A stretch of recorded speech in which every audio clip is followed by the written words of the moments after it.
কখনো কি এমন কোনো জায়গায় যেতে ইচ্ছে হয়েছে যেখানে সময় ধীরে চলে, নদী পাহাড় আর জঙ্গল আপনাকে নিজের গল্প শোনায়?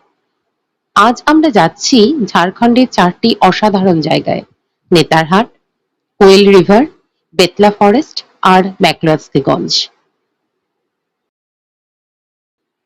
আমাদের যাত্রা শুরু কলকাতা থেকে ঝাড়খণ্ডের লাতেহার জেলা। আর এই ট্রিপটা তাদের জন্যই পারফেক্ট যারা ক্রাউড পছন্দ করেন না, বেড়াতে বেরিয়ে একটু শান্তি খোঁজেন। কলকাতা থেকে আমরা শুরু করলাম আমাদের ঝাড়খণ্ড ট্রিপ ভায়া Howrah Ranchi Vande Bharat express, train number 20897। এই ট্রেনটি ভারতের সবচেয়ে আধুনিক দ্রুতগতির ট্রেন। হাওড়া থেকে রাঁচি ডিস্টেন্স হলো মাত্র 458 কিলোমিটার, আর সময় লাগে মাত্র 7 ঘন্টা। আর তারপর রোড ট্রিপ করে আমরা পৌঁছে গেলাম নেতারহাট। নেতারহাটে আমরা 2 দিন থাকলাম। সেখানে 2 দিন থেকে আমরা বেতলা ফরেস্ট, কোয়েল রিভার সবকিছু ঘুরে দেখলাম। তারপর পৌঁছে গেলাম ম্যাকলস্কিগঞ্জ। সেখানে শান্ত নিরিবিলি পরিবেশে আমরা আরো 2 দিন কাটিয়ে ফিরে এলাম রাঁচি হয়ে।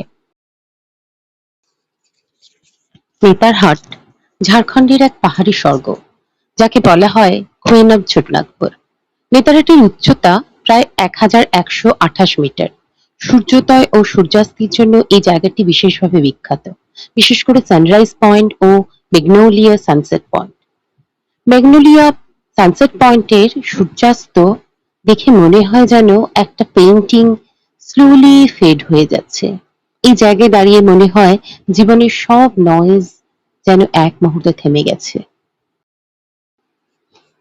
এই জায়গায় সূর্য ওঠা আর ডোবা শুধু দৃশ্য নয়, এটা একটা অদ্ভুত অনুভূতি যা সারা জীবন স্মৃতির মণিকোঠায় থেকে যাবে। নেতারহাটের সবচেয়ে ম্যাজিক্যাল জায়গা হলো কোয়েল ভিউ পয়েন্ট। পাহাড়ের উপর থেকে 10 কিলোমিটার নিচে নদী দেখা যায়। সূর্যের আলো নদীতে রিফ্লেক্ট করে অসাধারণ দৃশ্য তৈরি করে। নিচে বয়ে যাচ্ছে কোয়েল নদী, আর উপরে দাঁড়িয়ে আমরা, প্রকৃতির এক নীরব দর্শক। কোয়েল নদী শান্ত, ধীর অথচ গভীর। এমন এক নদী যা শব্দ করে না কিন্তু গল্প বলে। এই নির্জনতা, এই অরণ্যের গন্ধ হঠাৎ মনে করিয়ে দেয় এক লেখকের কথা, যিনি জঙ্গলকে শুধু দেখেননি, তিনি জঙ্গলের ভিতর বেঁচেছিলেন। বুদ্ধদেব গুহ বাংলা সাহিত্যের এক অনন্য নাম। তার গল্পে বারবার ফিরে আসে জঙ্গল, নদী, নিঃসঙ্গতা। তার লেখা পড়লে মনে হয় এই কোয়েল নদীর ধারে, এই নিস্তব্ধ জঙ্গলের মাঝেই তার চরিত্রগুলো আজও কোথাও বেঁচে আছে। তার জঙ্গল মানে শুধু অরণ্য নয়, এর মানে একাকিত্ব ও আত্মার মেলবন্ধন ও নিজের সাথে দেখা হওয়া। যখন আপনি কোয়েল ভিউ পয়েন্টে দাঁড়িয়ে থাকবেন, মনে হবে আপনি শুধু একটা জায়গা দেখছেন না, আপনি একটা গল্পের ভিতরে প্রবেশ করেছেন। হয়তো কোনো এক অজানা চরিত্র বইয়ের পাতার ভিতর থেকে উঠে এসে এই জঙ্গলে হেঁটে বেড়াচ্ছে। শহরে আমরা সবসময় শব্দে ভরা, কিন্তু এখানে নীরবতাই সবচেয়ে বড় শব্দ। কোয়েল নদীর এই নীরবতা আর বুদ্ধদেব গুহর এই লেখার গভীরতা, দুটোই আপনাকে একটাই জিনিস বলবে: কখনো কখনো হারিয়ে যাওয়াই সবচেয়ে সুন্দর অনুভূতি। এরপর আমরা পালামৌ ফোর্ট দেখতে গিয়েছিলাম। এটি একটি জঙ্গলের মধ্যে হারানো রাজ্যের রহস্যময় গল্পের দৃষ্টান্ত। ঘন জঙ্গলের ভেতরে, যেখানে সূর্যের আলো পুরোপুরি ঢুকতে পারে না, সেখানে লুকিয়ে আছে এক হারানো রাজ্যের গল্প, পালামৌ ফোর্ট। এটি এমন এক জায়গায় যেখানে ইতিহাস, যুদ্ধ আর রহস্য এখনো বাতাসে ভেসে বেড়ায়। এই পালামৌ ফোর্ট অবস্থিত বেতলা ন্যাশনাল পার্কের ভিতরে, ঝাড়খণ্ডের লাতেহার জেলার ঘন শাল ফরেস্টের ভিতর এর অবস্থান। এখানে পৌঁছাতে হলে বেতলা যাওয়ার পথ দিয়েই যেতে হবে। পালামৌ ফোর্ট আসলে দুটি ফোর্টের সমষ্টি, ওল্ড ফোর্ট এবং নিউ ফোর্ট। এই দুর্গ নির্মাণ করেছিলেন মেদিনী রায় চেরাও বংশের এক শক্তিশালী শাসক। 1600-1700 শতকে চেরাও ডাইনেস্টি এই অঞ্চলে শাসন করত, আর ফোর্টটি ছিল ডিফেন্স অ্যান্ড অ্যাডমিনিস্ট্রেশনের জন্য। আজ এই ফোর্ট শুধু ধ্বংসাবশেষ, কিন্তু প্রতিটি দেওয়াল যেন একটা গল্প বলে।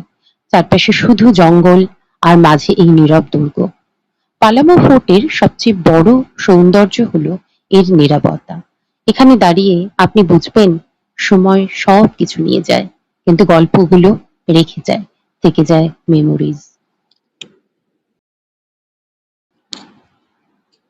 পরের দিন আমরা নেতারহাট থেকে প্রায় ৬০ কিলোমিটার দূরে লোধ ফলস দেখতে গিয়েছিলাম।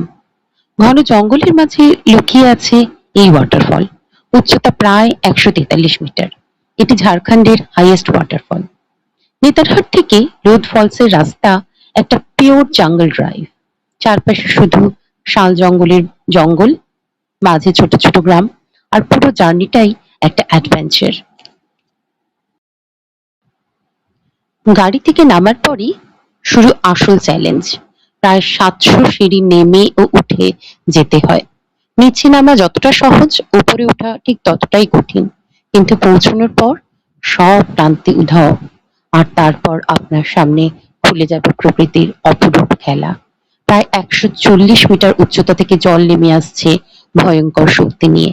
এই শব্দ, এই মিস্ট, এই র পাওয়ার ক্যামেরা ক্যাপচার করতে পারে না। আপনাকে এটা ফিল করতে হবে। এখানে দাঁড়িয়ে আপনি বুঝবেন প্রকৃতি কতটা পাওয়ারফুল, আর আপনি কত ক্ষুদ্র প্রকৃতির কাছে।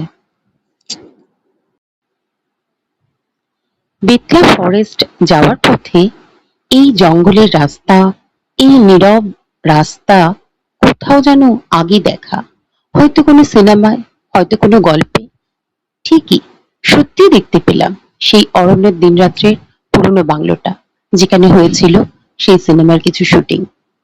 কোয়েল নদীর পাড়ে ব্রিটিশের আর্কিটেকচারে তৈরি এই বাংলোটি একটা অদ্ভুত নস্টালজিয়া তৈরি করেছে।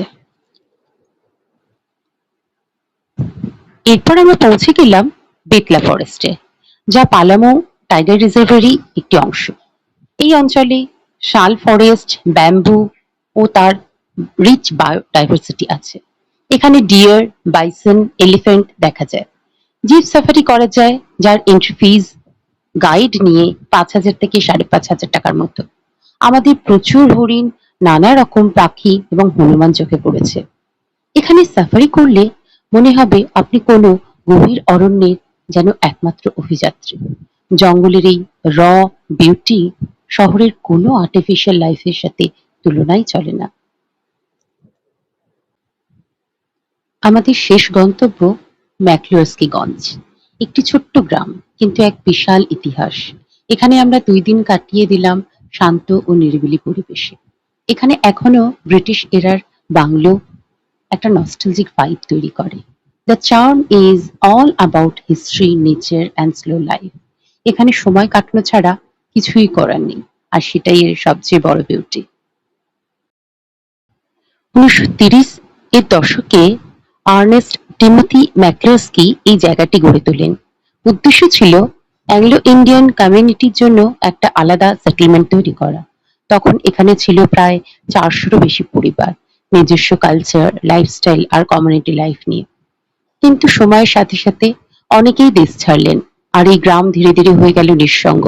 আজও এখানে ঘুরলে দেখা যায় পুরনো কলোনিয়াল বাংলো। কিছু ভেঙে পড়েছে, কিছু আবার এখনো দাঁড়িয়ে আছে সময়ের সাক্ষী হয়ে। এই বারান্দা, এই জানালা, সবকিছু যেন একটা গল্প বলছে। এই ছোট্ট রেলওয়ে স্টেশন ম্যাকলুস্কিগঞ্জের হার্টবিট। এখানে দাঁড়িয়ে মনে হয় কেউ যেন অপেক্ষা করছে, কেউ কেউ আর ফিরে আসে না। এই আমাদের ট্যুর শুধু জায়গা দেখার নয়, এটা নিজের সাথে রিকানেক্ট করার, নিজেকে রেজুভিনেট করার একটা সুযোগ। যদি আপনি নেচার ভালোবাসেন, তাহলে বেতলা, নেতারহাট, কোয়েল রিভার, ম্যাকলুস্কিগঞ্জ আপনার জন্য একদম পারফেক্ট ডেস্টিনেশন। ভিডিওটি ভালো লাগলে লাইক, শেয়ার আর সাবস্ক্রাইব করতে ভুলবেন না। আর অবশ্যই কমেন্ট করুন নেক্সট আপনি কোথায় বেড়াতে যেতে চান। ধন্যবাদ।